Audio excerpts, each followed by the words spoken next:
I have a couple of contacts internally at Facebook. Some can do some ninja stuff.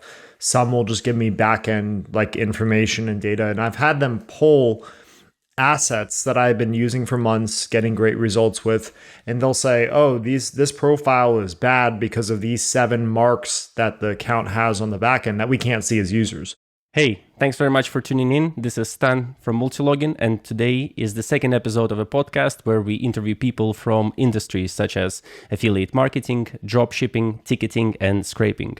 And today's guest is John Castro. Now, John is an entrepreneur that does dropshipping, lead generation, and Ecom brands using Facebook ads.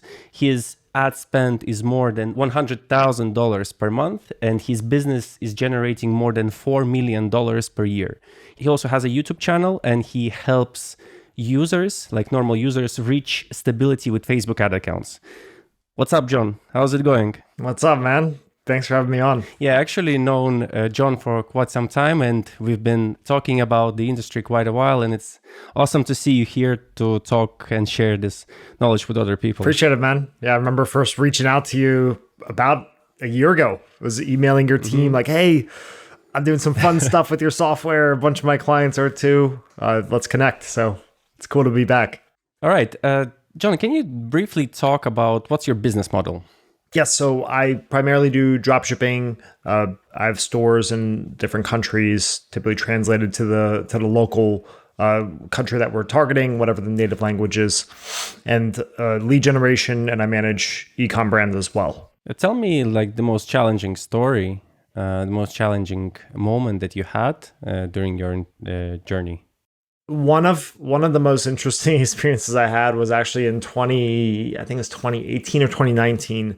I had my first big winner. And this is one, like full disclosure, this is when it was really easy to get into dropshipping and e-commerce. Mm-hmm. I found this product. It was a back pillow for people that had back pain. So it would basically just like lift your legs up. It was just like an angled pillow, and it was comfortable, but also firm, right? So people with sciatica or like back issues. And I started selling it right before Christmas time, and it exploded. Like every dollar we were putting in, we were getting 5 out. I had a bunch of ad accounts. I had a bunch of business managers. So I scaled it up to $30-some thousand a day. My supplier, who I'd been working with for a year at this point, that would fulfill direct out of China for me, suddenly we went from having this regular relationship where, you know, I would send orders and he would fulfill and push it out to, I know you're going from selling $1,000 a day to $30,000 a day in a matter of like a week or so with this one product. We need you now to purchase like 2 months of worth of inventory, or we can't help you anymore. So just as soon as this thing took off like a rocket for the first time ever for me, I was suddenly hit with, we also need you to like wire us whatever it was, $30,000 or $50,000.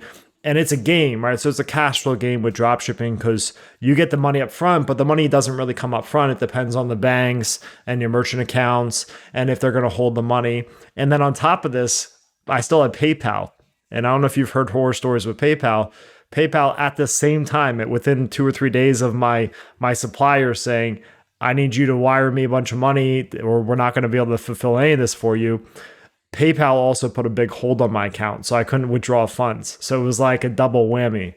And I actually, at the same time, I've been talking with another supplier just because my friend made an introduction.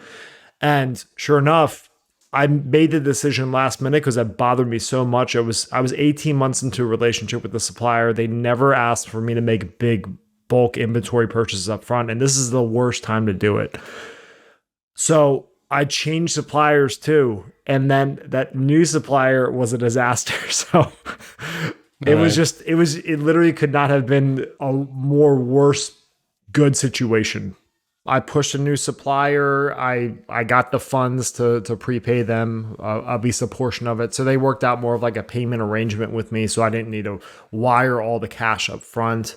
And we figured it out. I mean, I burned my PayPal account in the process. I had a ton of chargebacks because there was like a 2-week gap with the changeover in suppliers to actually source it and then stock and then fulfill it. And this is going into the end of the year, coming into the new year.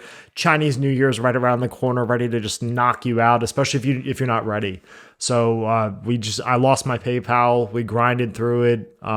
It was a disaster, but we still came out on top, but it was not what it should have been. I see. Is it like at that point, was it the first time you actually encountered with different like suspensions with accounts? I'm not talking about Facebook, but just was it the first time? So actually I did see Facebook accounts start to get flagged because this must have been coming into 2020 because Facebook started to really turn a corner mid 2020. So yeah, that was really the first time I had merchant account issues. Definitely the first time I had issues with my supplier. Right. Let's talk about like Facebook ad accounts, or just Facebook accounts in general, or just accounts in general. And specifically, let's talk about Facebook account bans. John, does your accounts get banned? Yes, everyone's will. Anyone that tells you that they never have problems is probably lying to you. Right. What do you think? What's actually the main reason why drop shippers or just ecom specialists have their accounts banned? Like for me, it's still sometimes unclear because it's totally white hat. It's your own stores. You're like sending ads to your own stores and you get blocks. What are usually the reasons why they get blocked? Like having even if you had a Facebook ad account, you just need essentially just one Facebook ad account where you can send ads. You would send these ads to that shop, and why would you get banned? Well, my most recent theory, based off of the patterns I see, because I have hundreds of accounts, I've got a group of 150, 200 high-level advertisers that have multiple accounts themselves.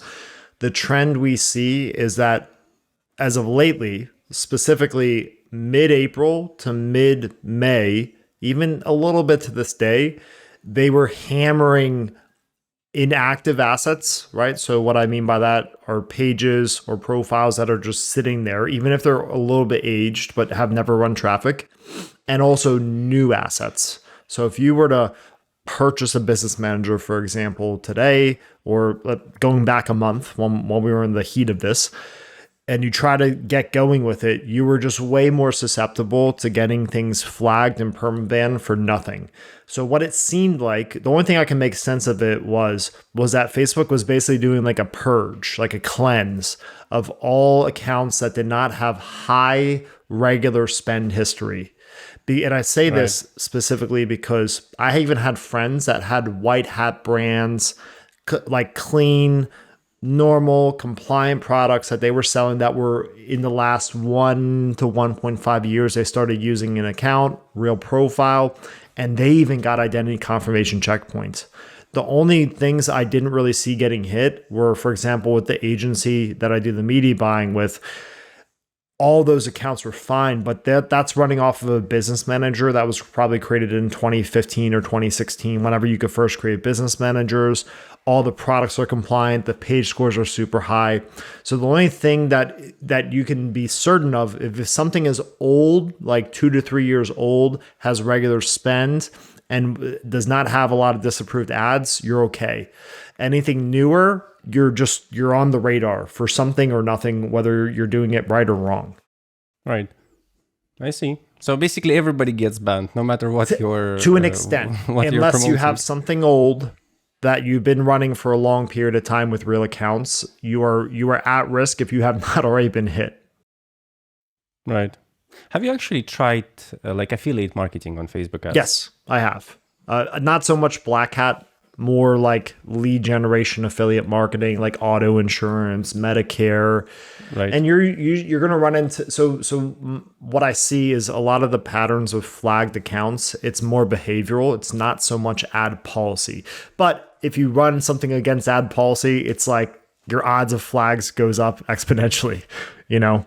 What do you mean by behavioral, like behavioral analysis? What do you mean about? So, for example, first, let me start by saying it depends on Facebook at the time, because the triggers that we find in, June 2022, are different than the triggers we found in June 2021. So for example, at one period of time, if you created a business manager, invited someone, and they joined the same day, they were very likely to have their advertising access restricted. That's not the case anymore. You could create a business manager and join it straight away. There was a time period where, doing that and not getting flagged, but trying to launch ads straight away would flag the ad account. That doesn't really seem to be as much of a trigger anymore. So the trigger is typically behavioral driven, and that's kind of what I mean by that, but it's always changing. It's always changing. Every month or two, there's the behavior and the responses Facebook will give to you for certain actions can be very different.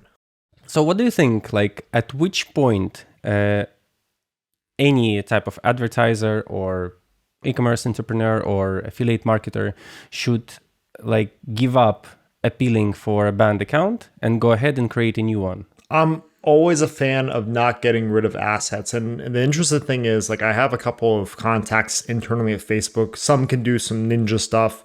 Some will just give me backend like information and data. And I've had them pull assets that I've been using for months, getting great results with, and they'll say, oh, this profile is bad because of these 7 marks that the account has on the backend that we can't see as users.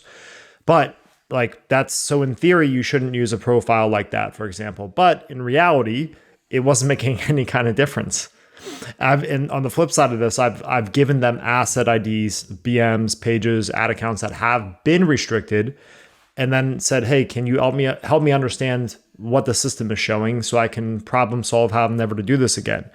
And the reasons, the flags listed on the back end of the account won't even make sense to why it was or should have been restricted, right? So for example, you take we've all seen it where we make like a new business manager and then it gets restricted before we even run ads.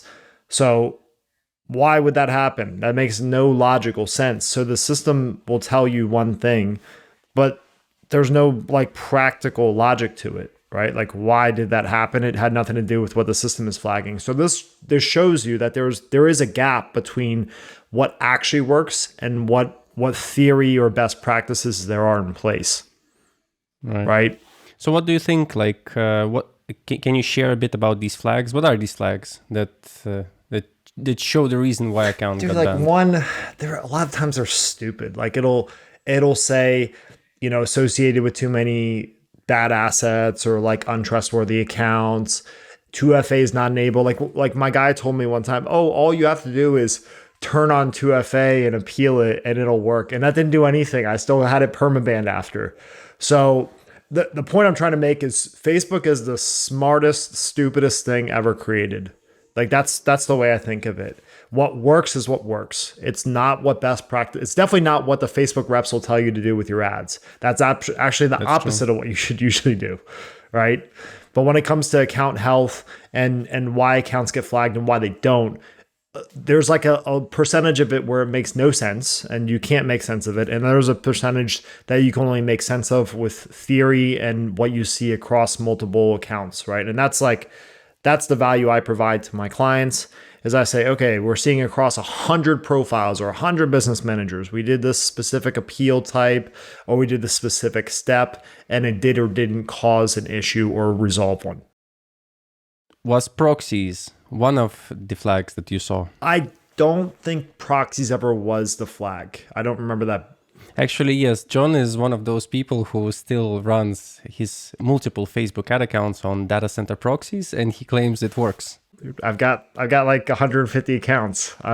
Those residential proxies, in theory, make complete sense, but in reality, if I'm getting the same outcome and I'm paying $2 a month per proxy versus $20 a gigabyte or 5 gigabytes or something, I'm absolutely going to go with the data center. Cool. Is there anything like, I know that you like using data center proxies.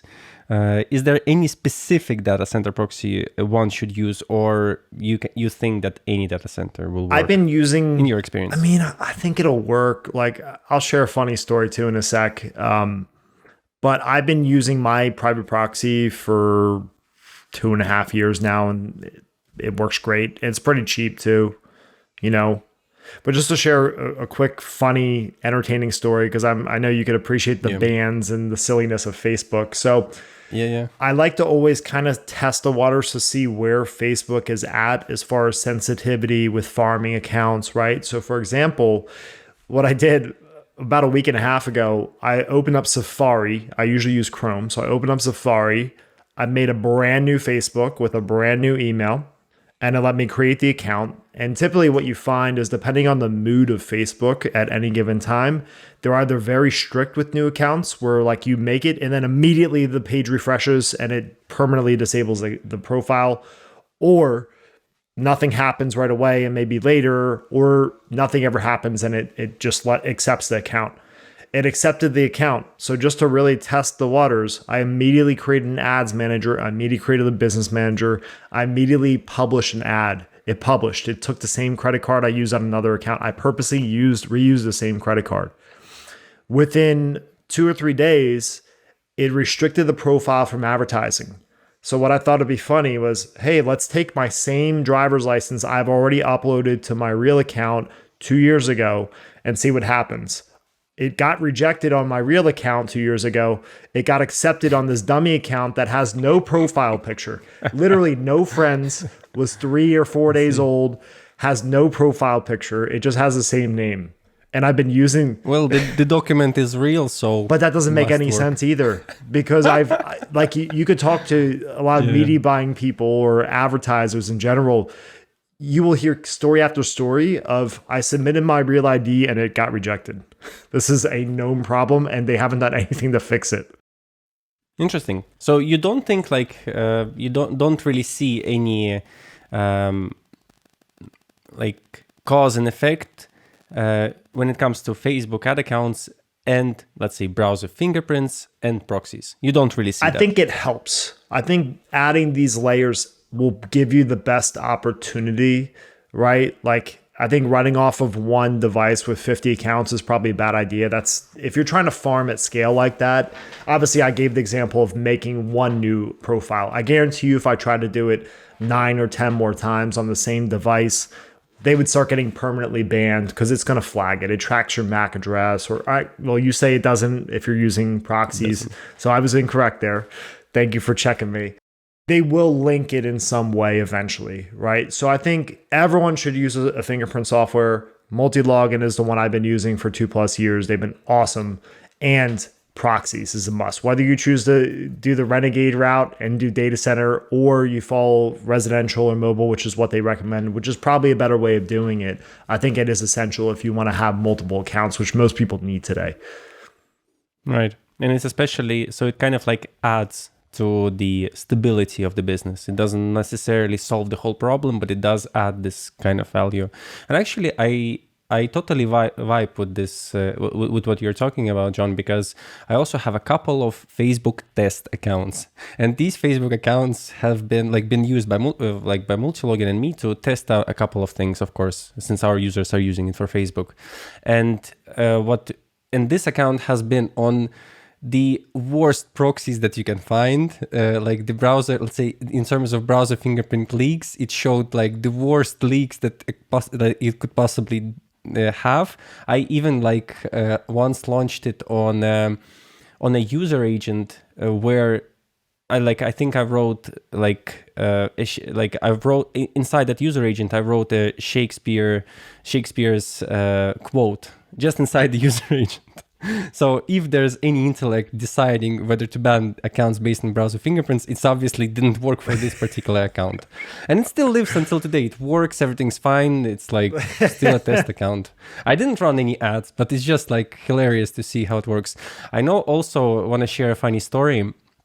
I know a couple of users are actually using very weird user agents, like user agents from PlayStations, user agents from very old phones that don't even support 1 or 2G, or user agents from Wii consoles.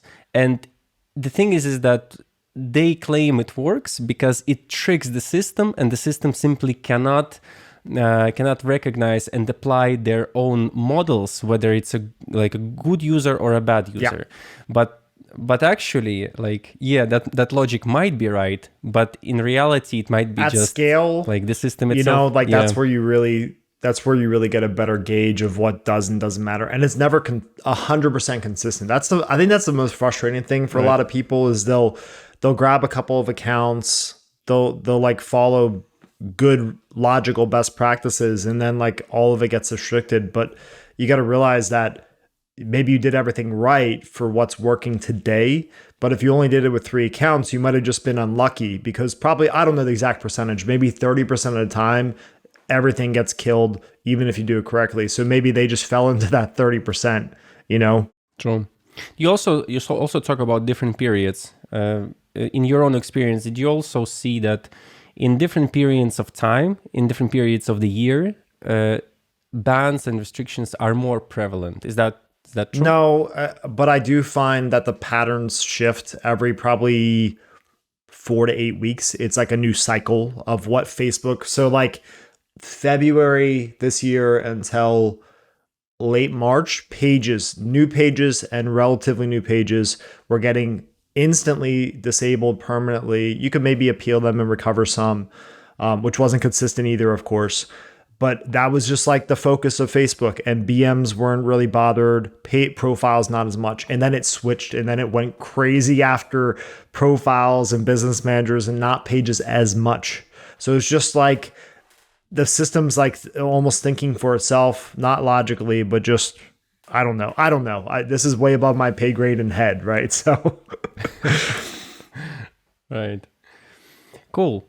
So what you're essentially saying is that if any person's accounts gets banned continuously, what should they do? Should they just not give up and don't continue give up. creating more accounts? Don't give up. Like, but have backups in place. Thing is, I'm still seeing the best consistency in numbers across all of our brands and stores and offers. TikTok's cool. I haven't really cracked it on TikTok, but I think that unless you have figured TikTok out already, or unless that's what you're committed to doing, I just think that you're leaving so much money and opportunity on the table, right? Depending obviously what it is you sell or offer. But I think it'd be really foolish to give up on Facebook. Yes, like a majority of my time is spent figuring out the bans and hacks and tricks, and that stuff's fun and exhausting and stressful and cool and rewarding. But I think that it'd be a real shame just to like give it up, you know, because it's still the glory days of Facebook, whether people want to admit it or not, in my opinion. So what do you think? What's the kind of like general advice you can give to users who are managing Facebook ad accounts and they do not have higher enough success rates that they are happy with?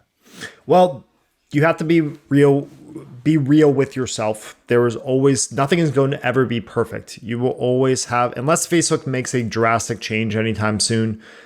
It's only gotten harder since I started really focusing on this and since I started getting banned in 2020. So just be okay knowing that it's never going to be perfect and accept that. And with that, you need to have, to your second question, you need to have backups in place. You need to have multiple assets because anything can happen to any asset at any time, whether you're doing it right or wrong, right? At the end of the day, we're still living in Facebook's world and we're playing their game, and their game isn't fair. It doesn't have rules that make sense a lot of times, you know. But if I could just share a strategy that's working really well for us the last few months, especially in lieu of all these random business manager bans that made zero sense. Like, and just to give context for that, like I mentioned, I have hundreds of accounts. I look back at accounts that have BMs that were healthy and the accounts were healthy even a year ago that I haven't touched or logged into. I logged in the last, like when we saw this big wave of bans, unexplainable bans. And some of those business managers were restricted for absolutely nothing. They never ran an ad. They were just sitting there existing and no policy was actually broken. So to share a strategy that everyone can start using today, right now, is what I would recommend you do is you use agency ad accounts, right? And we could talk about that later if you're unfamiliar with what agency ad accounts are. But B, on the regular ad account side, you can use business managers if you have a really established, healthy, high spend age business manager. Absolutely use those ad accounts inside of it. But what I've been finding for newer assets, generate the personal ad account. Like let's say you make a profile or your mom gives you her profile today. create the personal ad account, the one that comes with the profile. Once you first go into the ads manager, it auto creates, and you build that asset up and build multiple of those assets up. So obviously you need multiple profiles. The reason why I say this is because it isolates the problem. If you share that personal ad account into a business manager where you have the pixel, you have the media buyers, and that business manager gets killed, you could just remove the ad account and share it into another business manager. It's the same concept of the agency ad accounts, which are, these special protected ad accounts that are generated by a high spend, like multiple 8-figure marketing agency that will never die with Facebook. It's basically invincible. They can generate an ad account to you, lease it to you, and you'll have to share it into your business manager. So for everyone, if you're still following what I'm saying, it's basically this. Yeah, I'm following. Yep. It's like you have a main company and you have different other companies. Yep. And then if one company fails, then you can the whole structure continues to work, and another company can either go to like another group to operate. Exactly. Yeah, and I understand that. But how can you get an agency account to start You're with? just networking relationships. I can make those introductions for you. So you connect to some existing agency account. Yeah? Well, the agency will generate the ad account for you and they'll lease it to you. Right. So you basically pay them. You have to prepay it because it's that ad account is on their business manager. They have a credit line with Facebook. They're not plugging in credit cards, right? So they will lease you the ad account. They charge, the fees will vary depending on the agency, but that's a great way because there's no spend limits. They could typically recover it with a direct human at Facebook, which I don't even have access to for account recovery like that specifically. So there's a ton of perks like that. Obviously, there's fees associated. So on the flip side, depending on where you're at with your cash flow, your scale, your business as a whole, leveraging the personal ad accounts is the best way to internally scale and grow and have your own assets without having to worry about getting flagged as much.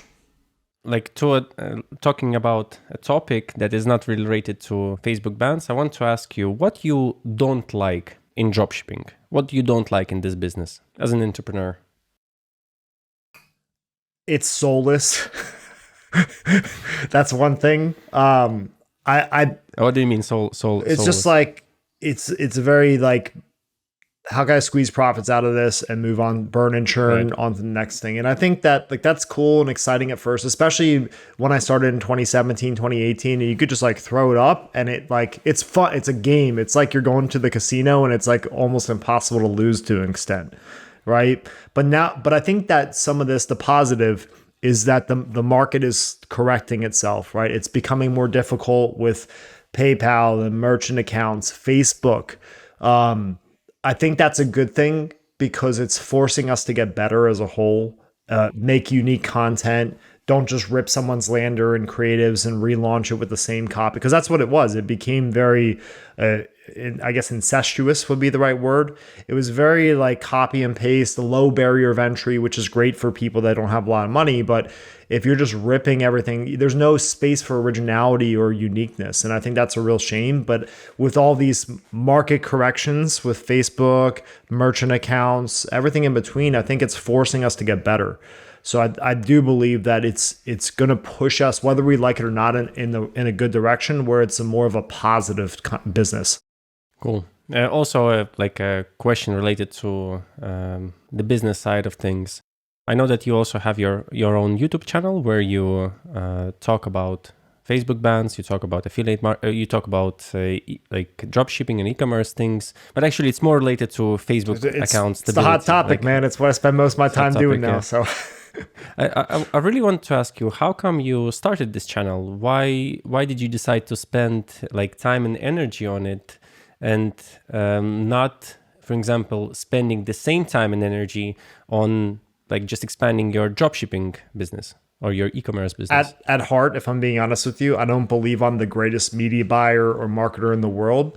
At heart, I am more of a teacher. I was a fitness coach. I own a gym to this day. I've been in the fitness coaching space for 12, 13 years. I love it. I think I enjoy teaching more than doing, if I'm being very frank with you. And my goal with the YouTube channel was to build like not like an influencer guru, but to provide value in that way as well. I look at it as it's very, like I was saying, the dropshipping business itself is very soulless. I don't find a ton of fulfillment from it. So by helping other people in some way, that's where the fulfillment usually comes from, right? So that was my original intention.